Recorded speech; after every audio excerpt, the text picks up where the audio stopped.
In brawler games, also known as beaten up, players engage in hand-to-hand combat against multiple enemies, often in waves or progressing through levels, with melee attacks like punches, kicks, and weapon-based strikes, and some include limited range attacks. There are 6 main topics to talk about in brawler games. First, the combat. Fight against groups of enemies using variety of attacks and combos. Combat mechanics are usually simple to learn but can become more complex with combos, special move or environmental interactions. Second, enemy wave or progression. Level often involves clearing areas of enemies before moving forward. Enemies may vary in strength, behavior, and strategy, with more challenging foes introduced as the game progresses. Third, simple objective. Usually the goal is to defeat enemies, survive, and progress to the next stage or boss. Some brawlers add light exploration, objective, or puzzles to break up the action. Fourth, cooperative gameplay. Many brawlers allow multiplayer co-op,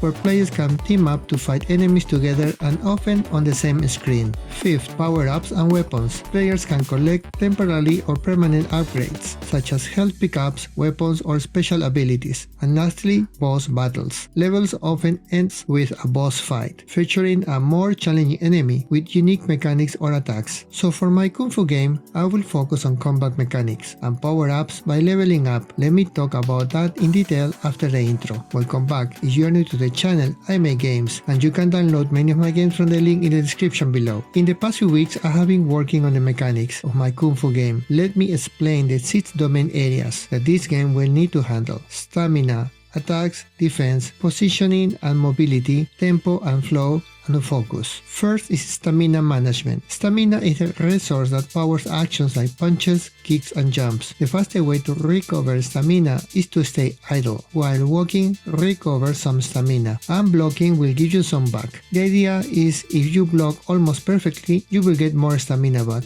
Any other action will deplete your stamina, so balancing your attacks and defense is key for this game. No need to smash buttons non-stop to defeat enemies. Second, attacking. You can hit enemies with light punches or heavy punches. The amount of damage varies depending on how long the button was pressed. So if a button is held longer, a harder punch will be executed at the time of release. Same thing for kicks. One of the key features is about combo execution. If buttons are pressed at the right timing, different combos will happen. It is not about pushing buttons as fast as possible, but the timing of each. The execution, one of the key elements that I am working on now, is how to change each action to the next. For example, you can push a punch button, but if you push it while moving forward, you will have a different punch type than when staying in place or when moving back. So directional move also affect how each attack is delivered, creating more room for strategy. So you can make different combos by taking advantage of this, but also you need to keep track of the enemy's stamina. If the enemy is low in stamina, the response will be slower, while high stamina will allow the enemy to block your attacks or disrupt your combo and be punished by not taking into account the enemy status. Third, defense. The basic defense move is blocking. Holding a defensive stance absorbs or mitigates damage, but if the damage is too much for you to block, you will get damage even if properly blocked, or even knocked down or lose focus. Blocking will not use stamina or use very small of it, but also there are other options for defense. Dodging is another way to defend yourself by earning it through additional skill cards. This will allow to completely avoid any damage, but it will cost stamina to perform. You can also use quick directional movements to evade attacks, but sometimes may be difficult to perform fast enough to avoid the damage. One last thing about defense, I'm still wondering about countering attacks, or if there is any need for specific counter techniques. I need more time to explore if skills like this will be added into the game, but one way to counter is to punish enemies by exploiting miss or overextended move. Fourth, positioning and mobility. So zone control or controlling space is key. Pressure the enemy to dictate the pace of the fight, pushing and retreating by moving forward to corner opponents, or backward to recover stamina or avoid danger, or simply avoid damage, and jumping to evade low attacks or gain an aerial advantage.